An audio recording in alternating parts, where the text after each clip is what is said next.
Good morning. You know what time it is? It's coffee time. That's right. With Michael Sanchez. How's everyone doing today on this beautiful Wednesday morning? It's nice out there, but the pollen is killing me. So excuse me if I sound a little funky. What are you gonna do? It's been bad that pollen. I went to the mountains the other day and came back, and it was just ugh. It was a mess. So, and anyway, I'm glad I'm here this morning, having my coffee, enjoying it. I got today Rebecca Hendricks. She is the author of Hound Dogs. Sounds like an interesting book. I've had her here before, so I'm looking forward to talking to her again regarding her book. Sounds interesting.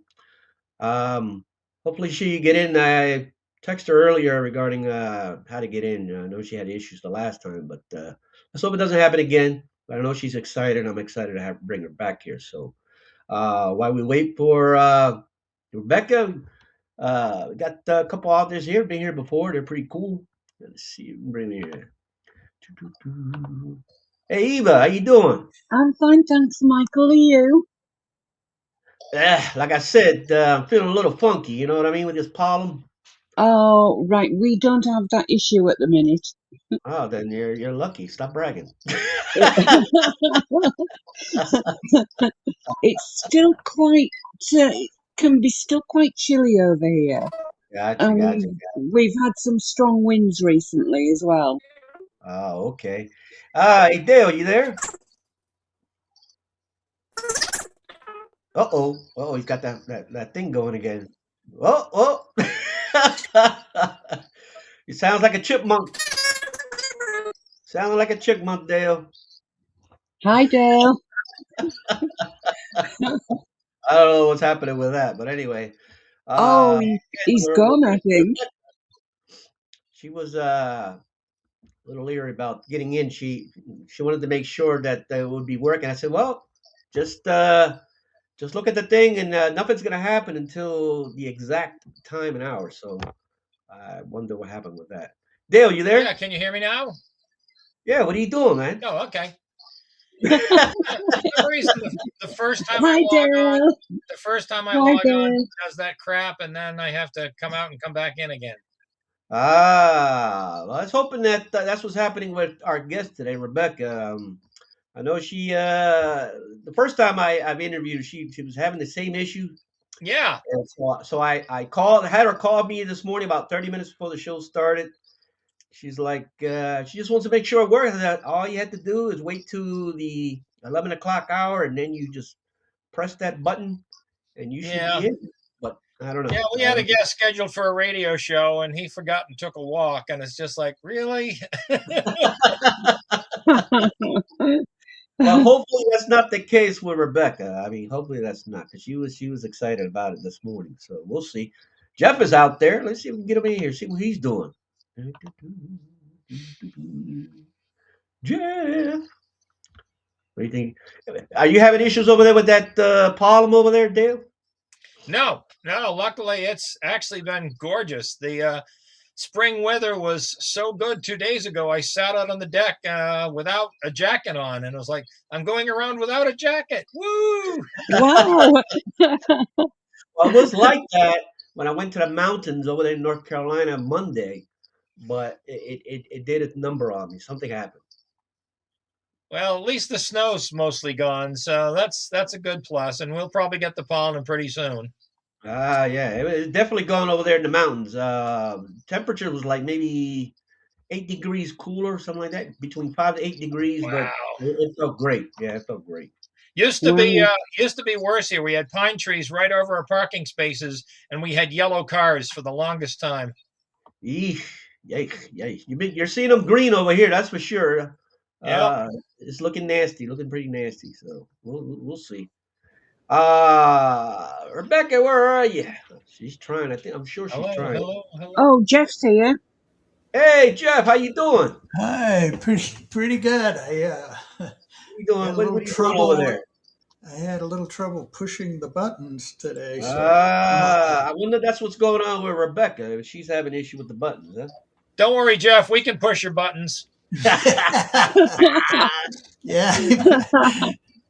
Hey, I hear hey, you. hey, I Jeff, hear you. don't let him bully you, Jeff. How am I? I'm No, doing no, good. don't let Dale bully you. That's for sure. Why not? Oh, hey, it's just an average day for me. On average. Authors have to have a thick skin. Ah. I've been helping them get better.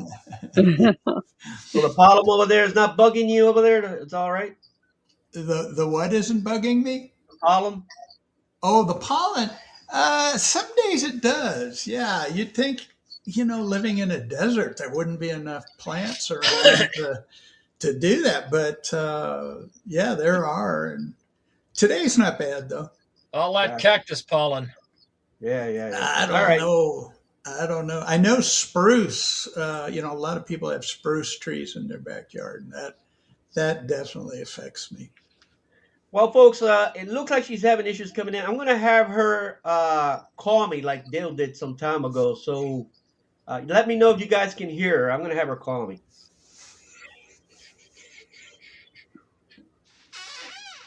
Yeah, I don't know what's going on. Why she's having that issue. And I told her, don't use the computer, just use the phones. 'Cause that's the best way. So I don't know. I'm gonna have her call me, see if it works. And you guys let me know if y'all can hear her. All right? Will do. Yeah. Let's see. Let's I'll see. use sign language. I'll use that. Rebecca. Let's see. Let's see. Give me a call. Come on. All right, let me call her. Let's see if I can call her. She's playing an April Fool's joke on you. Ah, hope not. Yeah, that's right. Today is the day, isn't it? I hope not. I hope that's not the case. All right, let's see. She's calling. Hey, She's from Colorado, so we'll see what's going on over there. hey, I got a question for you, Michael. And Yep. on the screen that I'm looking at, there's a list of names. Dale's there, Jeff, Yep. Eva, baby. I'm sorry, I don't know what the proper name to use there, but it says Eva. But anyway, there's a heart next to each name with a number. What does that mean? That's a The good heart. question. You know what? I don't know. That's a good question. I Oh, don't I know. was I th- don't know if maybe that's followers that you guys have on your when y'all listed to get into the show. I don't know if those are followers, people that. Oh, Jeff, oh, that's how many people love you. that's what I was. That's what I was hoping, especially after getting bullied on the playground and Wow. beaten up. It's like now here comes the love. Yeah, just submit to an editor sometime if you want to get really bullied. Oh no. Hey, Jeff. Yeah. Jeff. Um, Uh-huh. it was Michael who gave me the name Eva Baby. Hey, you there? Oh, Hold on, okay. guys. Hold on. Hold on. Let's see. Let's see. Hey, Rebecca, you there? Well, better you, Eva, than us. Ah, okay. You True, raise the very volume over true. there?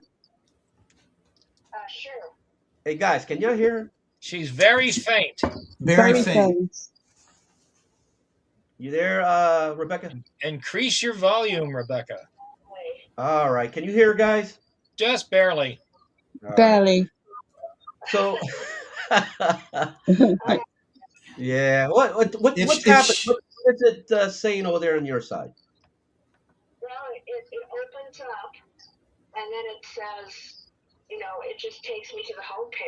Right. Hmm. Have you guys had that issue? Yep, No. Yep. that's what I was having. That's one reason I was late. Yeah, my Wow. first time was ridiculous trying to get in. So Yeah, I don't know about this. Anyway, you're here. I'm happy that you're here, Rebecca. You want to talk about your book, Hound Dogs?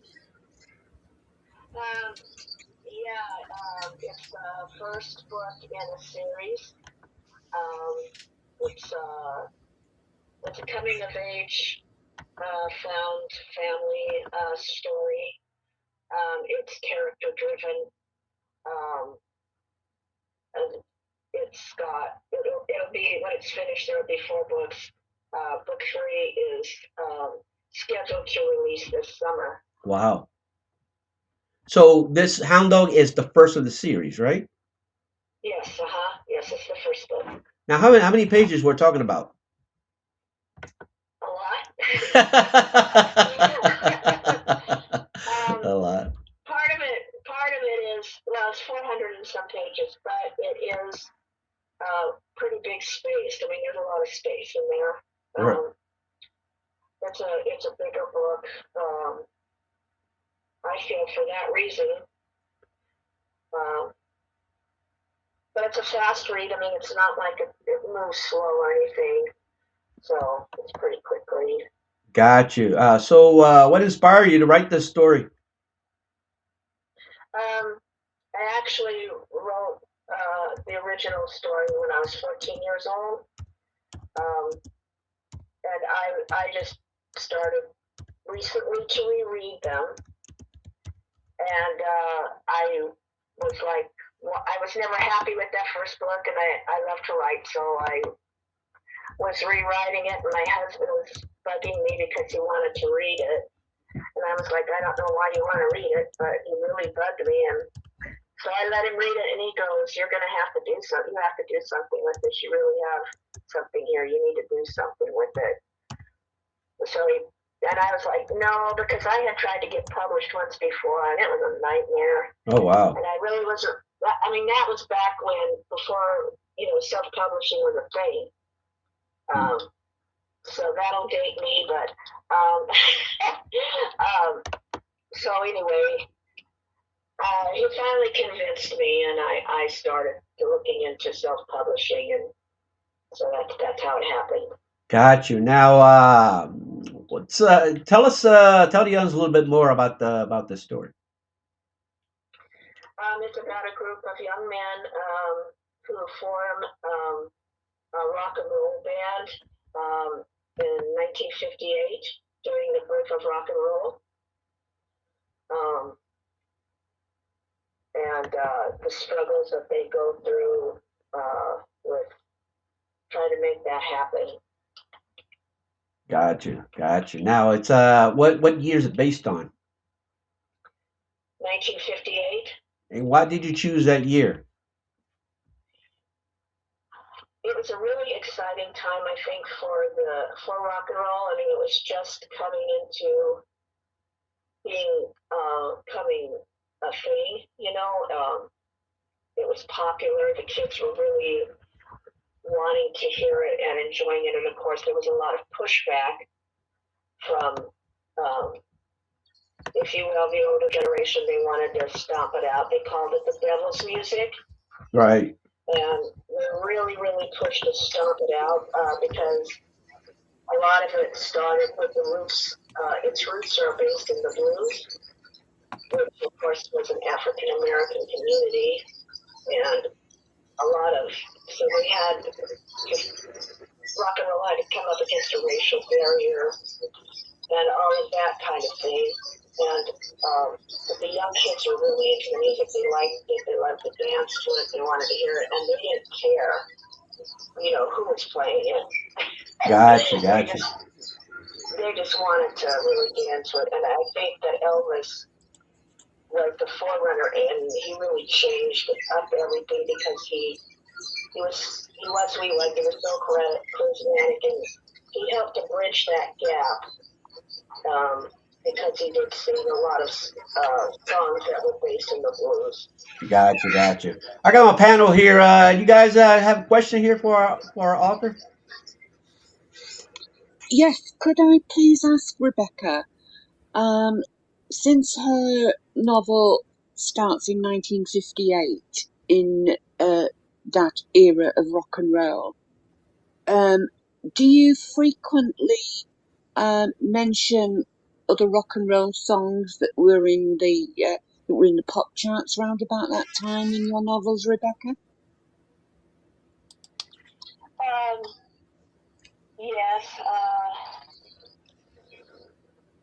Let's see. There was a lot of Fats Domino songs. I'm trying to think of tunes that specifically, like Buddy Holly's "That'll Be the Day," Oh, uh, right. um, um, boy, Blueberry Hill, um, Hound Dog, of course, Hound Dog.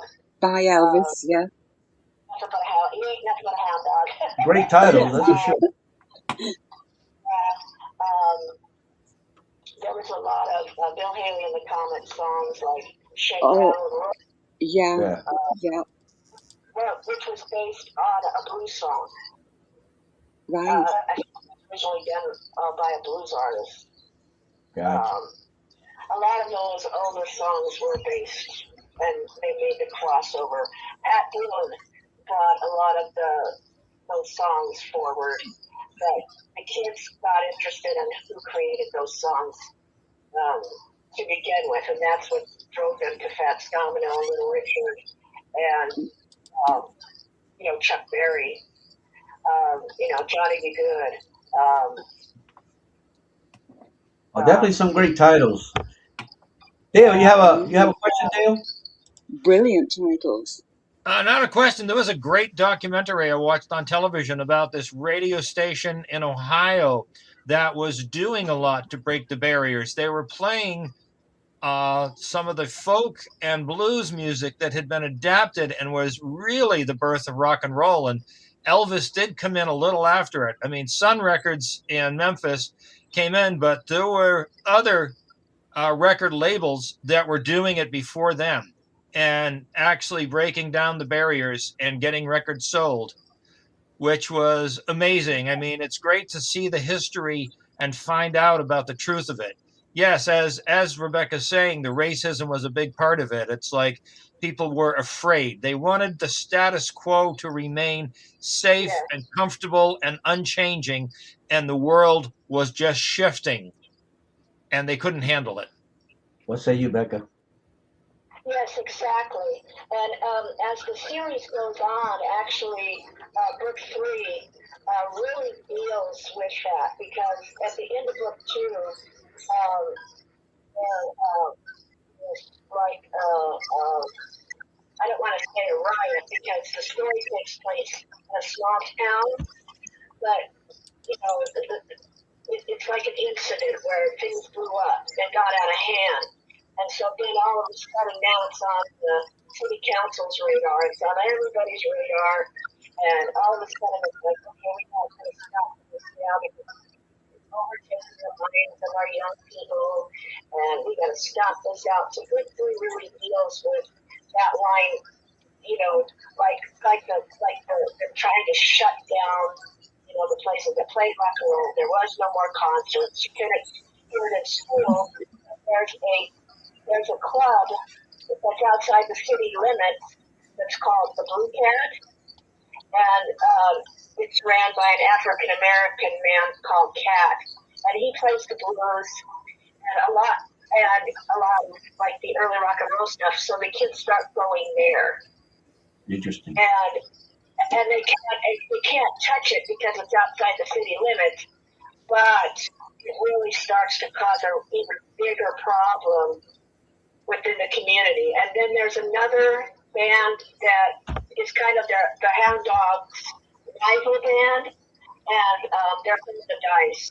And their shift on the thing is, okay, we need to start putting out the content that the public wants to hear. So they shift from rock and roll to start to play the old time songs that people are into, like Sinatra and Crosby and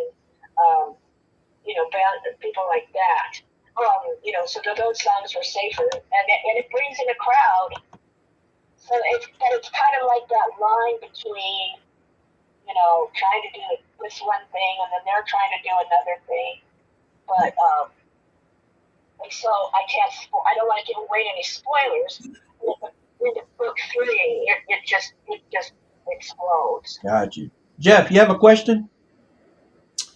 Oh, I was just thinking of, I was thinking of two things. The first was peanut butter and banana sandwiches. which I've tried, and they're quite good.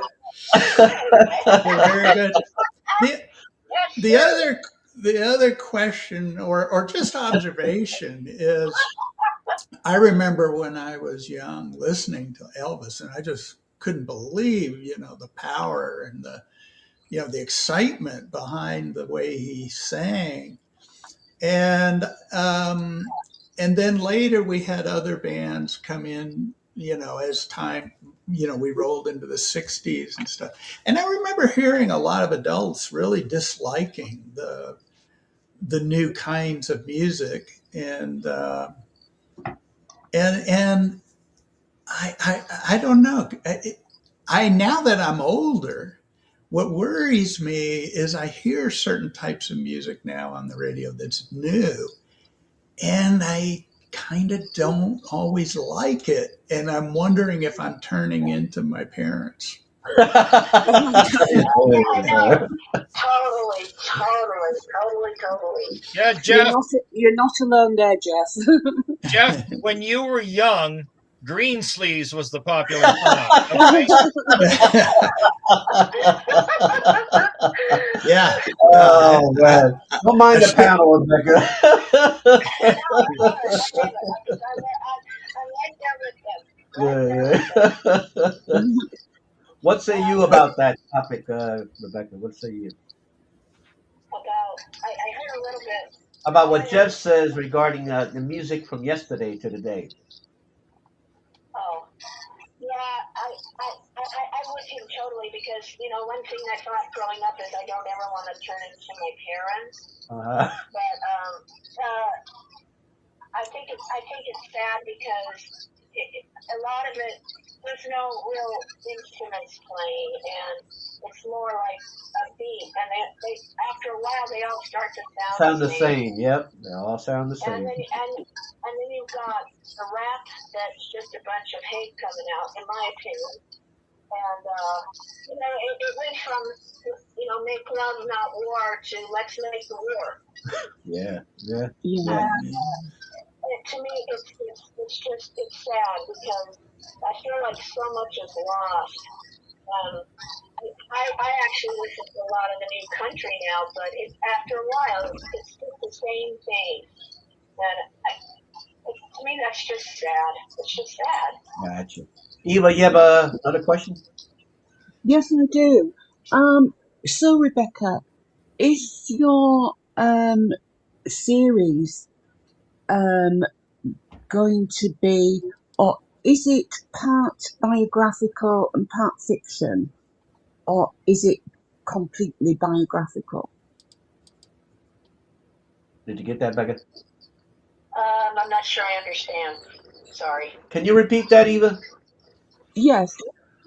Do you regard your series as being biographical, or is it part biographical and part fiction? Have you thrown some fiction in there as well?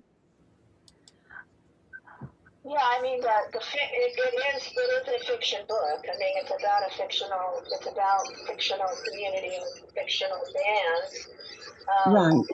I just I mean it's not really based on one specific band or person. I just basically took the concept because I mean, it's about growing up and finding out. And are you going to follow your dreams, or are you going to be put in a box? Basically, it's Right. underlying. Okay. The story is about hope. Oh, Dale, you have a question? Not a question. It's just that, boy, it's funny hearing about this because we all like the familiar, and in the past people could all share. They would hear on the radio and on Ed Sullivan, they shared a commonality of music. And then in the 60s it completely splintered, between rock and roll, between surf music, between the acid music from the West Coast, with Jefferson Airplane, things like that. And things just kept morphing. And even today, you have such a splintering of genres and tastes and just where to access music. I mean, we don't even hear good things on the radio anymore, which is a shame. Because I could name you 50 great people that you should be listening to, and not all of them are old. Some are very recent and very good. And the trouble is that so much music in so many different areas, and people don't know where or how to find it and have no interest in it. What say you, Becca? Yes, yeah, exactly. I totally and completely agree. And I'm ashamed to say this, but I was listening to a band on the internet, and I thought, boy, these guys are really, really good. And later on, I found out that it was AI generated. Oh man. Oh, yeah, that's Oh, right. right. Yeah. I So forget the I name was of the floored. band, I was but floored. I was like, oh my Was gosh. it was it Milli Vanilli? Was it Milli Vanilli? Showing your age, Michael. No, no. That's hilarious. Oh my gosh. Yeah, Who can forget that? Yeah, I never forgot it. Jeez. but yeah, I feel bad about that too because it's even like with my author career and I know you know this the struggle that you get just trying to get out there because there's just so much out there. Yep. It's saturated. And just trying to make a blip on the map is it's really super hard. It's been really Well, hard. Rebecca, they say the same thing about books. Oh, there's too many books. I can't find good stuff. There's nobody good anymore. Yeah. Yeah, because it's all formula. Because when I was learning about publishing, I took a course, and they were like, "You need to write to market so you can churn this stuff out so you can make money." And Oh, it's that's like crap. That's crap. because most romances are a formula, so you just change the names, and now you can just plug it into AI and it'll generate whatever you want. So you're able to keep relevant. And that's not what I'm about. That's not what I wanted to do. And it's like, am I making money? No, but at least I feel like I'm producing good content with a good story behind it. Yep, that's always more important. You got so what group are you trying to target here in this story? Well, this is very interesting actually, because when I moved into the marketing phase, I was working with some people, and they said, "Oh, well, this is a young adult book because it has adult characters." Well, the problem has been that young adults aren't reading it. Yeah. Yeah. because they like the fast paced stuff. They want to read about vampires and superheroes, and they don't want to read. And so it has been an older crowd. Um, it's been people that appreciate the history behind it and brings back memories and that sort of thing. Yeah, the trouble is, Rebecca, is that's history, and people don't know history anymore. You can watch Jeopardy. People have no idea what happened before the year 1990. Nothing. Jeez. Yeah, that's unfortunate. That is. What say you about that, Jeff? What she's saying?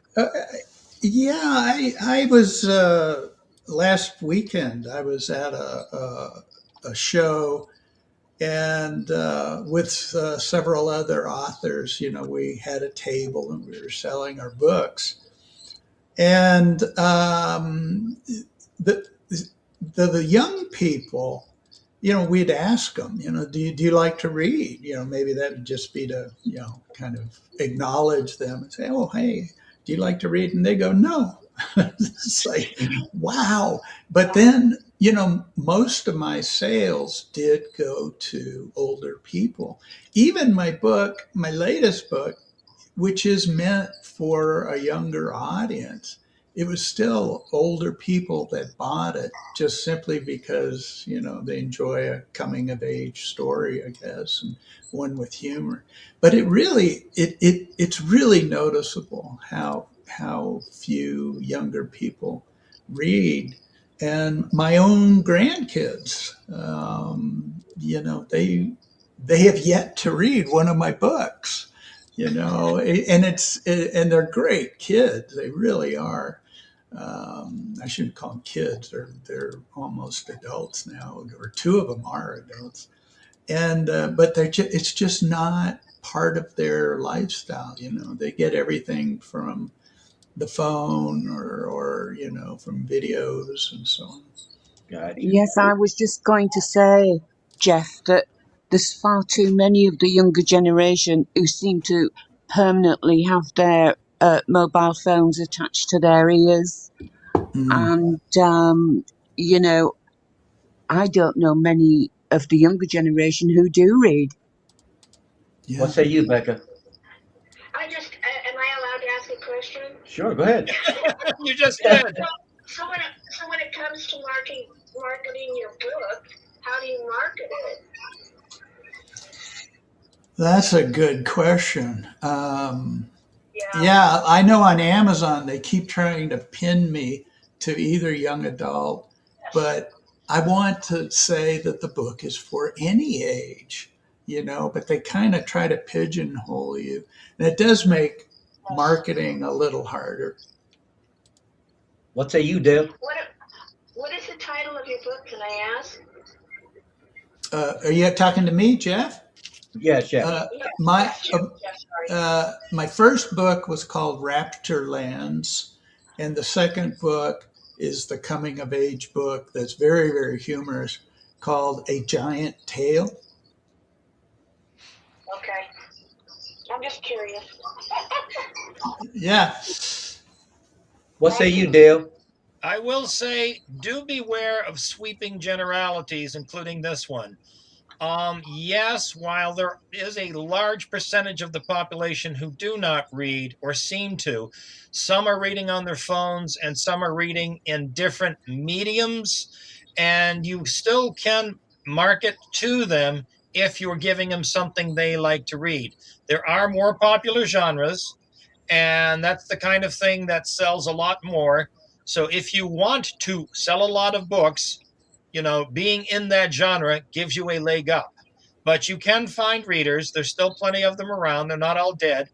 And there are ways of doing that. I mean, I actually run some marketing because people He keep does asking have the same colorful question. words, doesn't he? How do I sell more books? So I wrote 87 ways to sell more books.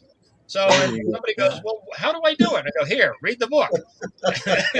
And yes, it's a lot of work. It's constant work. And it is the hamster wheel on which you have to keep running faster and faster merely to stay in the same place. Because with a couple million more books added to the pile every year, it is difficult to rise above the regular amount of people. Remember, there's millions of good writers out there with terrific books. And we live in a world of infinite free entertainment. Why should anybody give you money for something you made up in your head? When they There you do, go. that's amazing, and that shows you have won the game already. Yeah. What say you, Becca? Oh, go ahead. What say you, Becca, about that? No, I agree. I agree. And then I think it comes down to trying to think outside of the box to try to find these readers. You know, I mean, I know the social media thing is like, of course, a big deal, but I think I'm going to have to get out and try to find my readers. Maybe like places, book fair, stuff like that. What say you, Jeff? I was just going to say one thing that does look promising, and I'm going to move in this direction, which is having audible versions of your book, so they can just listen to it while they're driving. So is that your Jeff, plan, Becca? if you're not in audio, you're missing a big percentage. You're leaving money on the table. It's a huge portion of the market now, and it allows you to get more reviews, more listeners, people who don't have time to read, and it's a different medium to make things exciting for them. So yeah, you need to get into it. And again, if you want, send me an email and I can give you some advice on that. What say you, Becca, about that? Yes, I would appreciate that very much. I would So, love your email. so you would like to? None of your books are on Audible right now. No, part of it is did because, of money, of course. Right. Oh, Rebecca dear, I have a way for you to do it with no money up front. I've done it about 30 different times. So it's just a new source of income and no upfront money. Wow. So send me an email. What say you, Eva? That sounds good to me, Jeff. Dale, sorry. That sounds good to me, Dale, too. I would quite like, none of my books are on Audible, and I would love to get them out there on Audible. Interesting. Well, So Okay. Rebecca, Michael, can you send us Dale's I'm email? putting it in the chat. there you go. He's gonna send it right now. Can Brilliant. you see And the chat in there? Thank you, Phillips Dale. at Oh, that's right. Comcast.net. You're not in there. Maybe what you could do is send me an email. I'll send it to you. Yeah, okay, Michael, thank you. Hey, Dale, when you get the opportunity, send that to my email as well. Okay, I just put it in the chat there, but I can send it to your email as well. So, Rebecca, what was the You most got my surprising thing email. you learned when you were creating this book? Just, I think the biggest thing was that, when you're so naive, it's like, okay, so I write a book and I put it out there, but the marketing piece is just so huge and overwhelming, and when you don't have a clue what you're doing and you're trying to find out, and then, you end up making mistakes along the way, and you end up, falling. There's so many scams out there, and you fall into that, and you trip and you fall, and you waste money. I think the marketing piece is just huge, and when I'm not a spring chicken, let's put it that way. So it's hard to navigate all of that stuff. It was just so hard and overwhelming. I've learned a lot, and I've thought about maybe trying to coach some people just to make them aware of what's out there in terms of the scams and the people that target you and not take your money. It's just too much. Gotcha. Yeah, Pano, we talked about it. I think last week or the week before that about those scams. What do you guys say out there? There are a lot of people trying to take money from others. I think half the world is trying to get money from the other half. And authors are particularly vulnerable because people are so desperate to get published and get sales and get known that they do not do a lot of research, and things that sound good they jump on, and they're being taken advantage of. There's so much of that now, and it's a shame. But they have to be aware. There's a website called Predators and Editors, which is a big help, and it tells you some of the things of which to look out for. That's cool. That's good to know. That's definitely good to know. So, do you hear Yeah. from readers much, Rebecca? Well, No. No, not enough. Not enough. Not enough. my newsletter does pretty good. So yeah, people tend to like my newsletter a lot. So I do get some feedback on my newsletter, but Gotcha, but no mention of your books. not really. Really? Wow. You guys have that same issue, the panel? You have the same issue?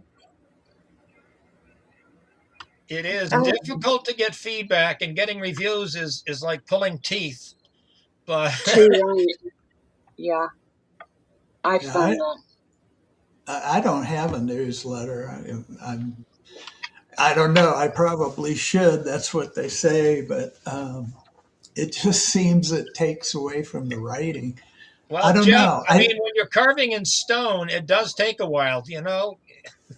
Yeah. Yeah. Yeah, I don't have a newsletter either. I am from the Stone Age. Go ahead, Rebecca. I didn't do one for a long time because I had 25 people signed up for it and I knew them all. Oh, wow. So I was like, so I didn't do anything with it. But when my second book came out, I was working with some people that promoted me and stuff, and I started to get a following again. but I'm going to say that most of them don't open them anyway. And you get them subscribe, and they're looking for whatever. I don't know. But yeah, I mean, he's right. It does take away from your writing time, and it is frustrating that you put all this work into it and nobody reads it. But I don't put out your typical newsletter. I don't go by the formula. I write what I want to write in my newsletter, and I created a little piece called Ask Edna. It's kind of like a Ask Abby, Dear Abby. Dear Abby, yeah. I created a Ask Edna, and it's kind of like a funny little take on things. There's a question, but I base it in kind of like advice that they would have given in the 50s. So it's kind of it's funny. So people love Ask Edna. Gotcha. And you guys have anything to say? Yeah, Well, I think that's great. She's got her readers know what they're going to get. This Dear Abby sort of thing, which I think is brilliant because then you have something to say that people are interested in. yes, a newsletter is an important way of connecting with your readers and getting them to be more than one book fans. It does take time and it does take effort, and you do need to give people content that is important to them, not just buy my new book.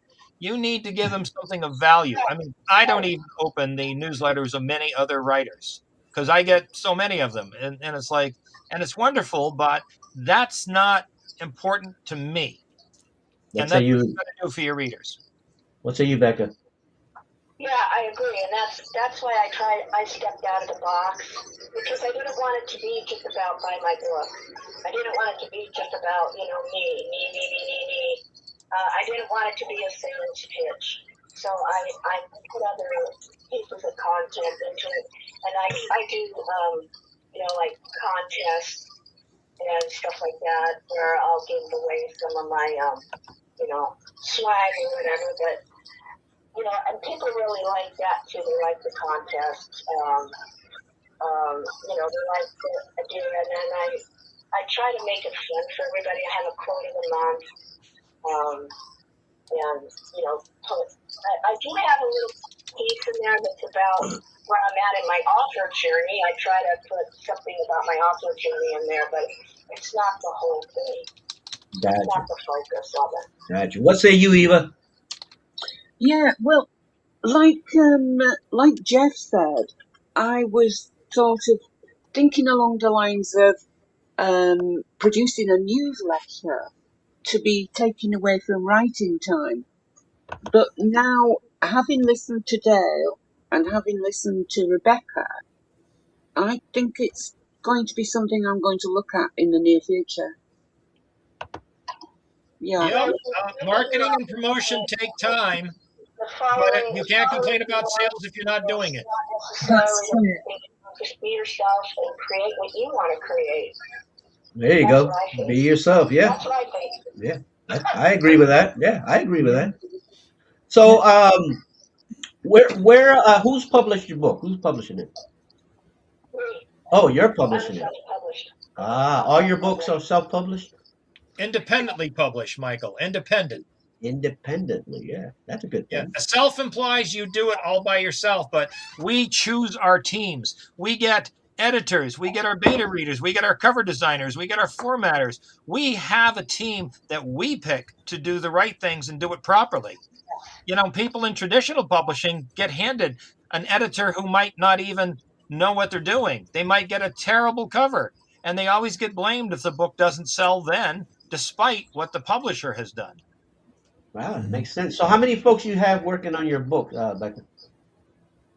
Well, a lot. Hey, I finally found a team that I clicked with, and it's just been a blessing because they really helped me out a lot. I've learned a lot from them, and so yeah. But a lot of it is just me. Oh, sure. My editor that edited this last book was she's been with me since the beginning, and I don't know what happened, but it was a horrible edit. It was just terrible because she lost track of the story, which I get. I mean, I Oh get it, wow. but when you're paying somebody that much money to edit your book, in my opinion, they should know what's going on Right. and should be able to follow it. Because that's the whole reason of the edit, the content in it. Right. Interesting. So, Showing you really in a series. yeah, and that's the thing. You build trust and rapport with these folks, and you expect for them to know what you want. You know what I mean? And but you don't always Yeah. get that. So, What say you, Dale? I say I know some good editors if she needs. Yes, when you're Yeah. paying money, you should get the service for which you contracted.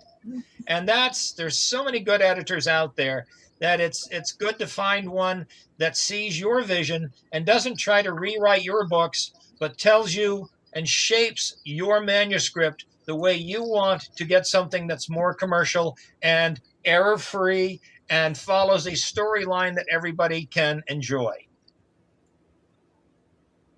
What say you, Jeff? yeah. I found a really good editor by going to the Pikes Peak writing conference a few years ago, and that's a good place because you go to these conferences and you'll have various speakers. In this conference, you take an hour class, and there would be maybe four people that would give presentations, and you get a good idea of if they're a good fit for you. And so I just went up and talked to one that seemed really good, and boy, I am so happy I did that. There you go. What say you, Becca? Yeah, I agree. I'm gonna need to shift editors for sure because I mean once this series is complete, I'm already working on different stories and trying to write different stories and different books. So moving forward with that, I'm gonna have to find somebody else. I just am.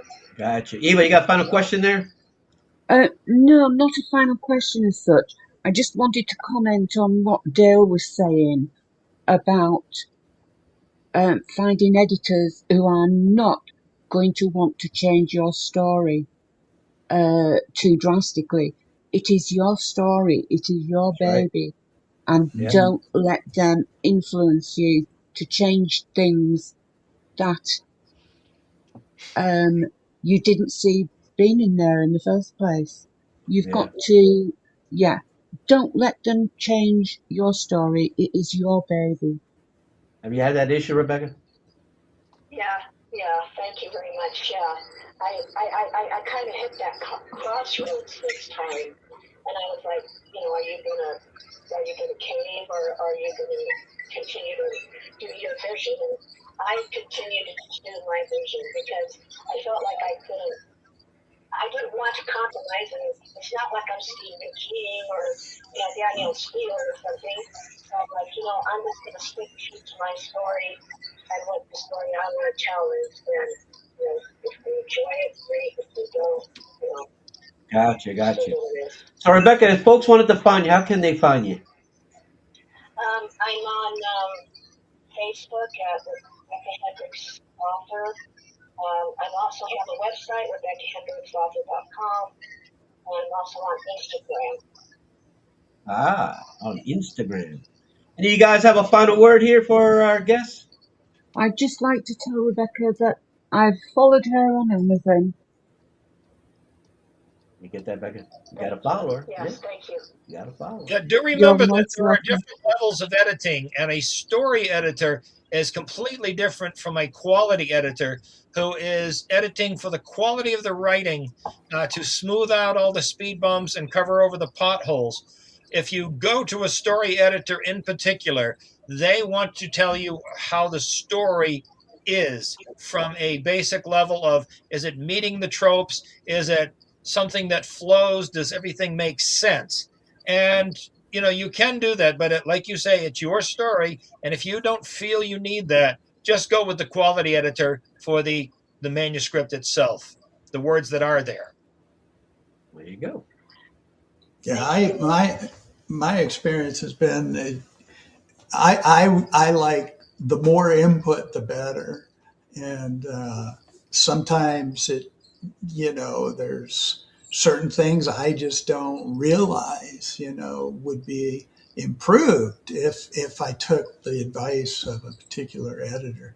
Having said all that, I want to say that I'm looking at the number of hearts by everybody's name, and Jeff needs love.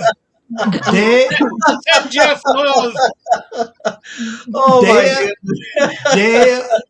Dale, Dale and I are tied, but Oh, come on. I got to beat but him. You brought this up but earlier in the show, Rebecca. You had me laugh. but Eva Eva is way ahead. Everybody loves Eva. She's got so many hearts. I can't believe it, but I do Oh believe my it goodness. actually. Oh my goodness. What'd you say about that, Becca? What do you have? What do you say? What do you tell Jeff about that, Becca? About these hearts? About the hearts? You know why he's got so little and Ava has so many.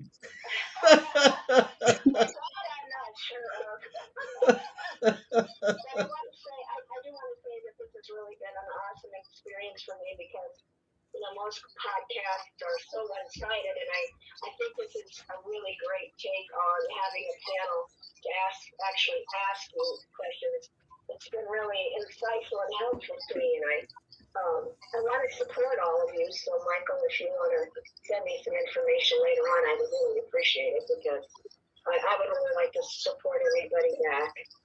I definitely will. I definitely will. These guys are great. I'm glad they come in. They ask some great questions, and it makes it fun. A good flow, and it helps to relax the atmosphere. Everybody's cool and just doing their thing. I enjoy it. Yeah, Me it's great. too. It's good to network with other people too, other writers and stuff because I honestly don't know that many other writers. So Gotcha. And really that's the whole idea. That's why I do what I do, and I try to be professional, as professional as I can be. And I haven't heard any bad things yet, so that's a good thing. Yeah, I really appreciate it. It was really awesome. I Awesome. enjoyed it very much. Awesome. Well, Maybe next time I can actually get on the app and. yeah, I don't know what's up with this. What are you gonna do? What are you gonna do? But anyway, Rebecca, it's been awesome having you here, and I'm gonna send you this so you can share with everybody. And thanks for the Yes. feedback. I really appreciate it. Yeah, and I look forward to hooking up with Bill and everything. So that'll be awesome. Sounds good. All right. All right. Well, you have a Thank good you. one, Rebecca. Okay. All right. You too. All right. Bye. Bye. Wow. Bye What do bye. you think about Rebecca, guys? It sounds like she's writing a good book, and she's Absolutely. and she's enjoying it and learning as she goes, like we all are. So I thought it was great. Nice. Yeah. Jeff, one of the less expensive ways of getting that kind of feedback, like you say, is a critique group who closely looks at that. And if they're giving you the kind of feedback you need, that's how you work out the bigger issues in your story and go, oh, I didn't even think of that. They can Yeah, point out things that you never saw yourself. And that yeah. saves money before you go to the professional editor. Oh yeah, right. You're absolutely right, Dale. And I actually belong to two critique groups. One for one book I'm writing, and the other for another book I'm writing. And it amazes me how many times they will make me realize that I was completely missing something, that either was a contradiction or maybe it was something where a character doesn't respond when they really need to respond somehow. And times when, well, I just can't say enough about how important critiques critique groups are. All right then. Well, it's been a great show, guys. I really appreciate you guys joining in. That was pretty cool. And Yes, Jeff, thank thanks you. for making me laugh. I really appreciate it. And I'm glad that you tied up with Dale on the heart thing. Yeah. That's it. I'm gonna stack the algorithm next time. Eva's gained 3 hearts just in the last 30 seconds. That's because they don't like us and they like her, Jeff. That's Oh why. Oh, my yeah. God. Yeah. Well, I can understand it. Oh yeah. All right Right. then. All right. Okay. Well, Jeff, I'm Goodbye, glad. Dale and Jeff and Michael. Yeah. Bye Have a bye. good one, guys. You guys have been great. Enjoy the rest of your day or evenings. I don't know what time it is over there for Eva, but thanks. You guys have been great. All right. Thank you, Michael. All right. All right. Dale, how many Yes. cups of coffee? I did have a big second cup of coffee this morning because again I woke up early. Ah, okay. All right. Then nothing wrong with that. Yeah, but no Well, coffee after 3 o'clock, or else that's going to keep me up at night. So all right then. All right then. Well, you have a good one, and thanks for joining. I really appreciate it. okay. All right. Have a good one. Wow, you guys are great. Rebecca was awesome. Sorry she couldn't get in online, but that's okay. We got her in on the phone. Got to improvise. She did a great job. It was a great panel. I really enjoyed it. Again, Rebecca Hendricks, the author of Hound Dogs. Just check her out on Amazon. Check out her website that she provided. Look her up and find out more about her. And share her stories with everyone else. That's why I have this show here, so people can share and talk about it. It's been a great show, and I want to thank my panel, Dale Phillips, awesome. Eva Bilby from calling all the way from the UK, and Jeff Otis calling in. You guys were great. Thanks for joining. I really appreciate it. And again, Rebecca Hendricks, thank you for joining as well. Well, it's been a great show, and I want to thank everyone again for joining. And you know what I say? Don't forget your coffee and have a wonderful rest of the day.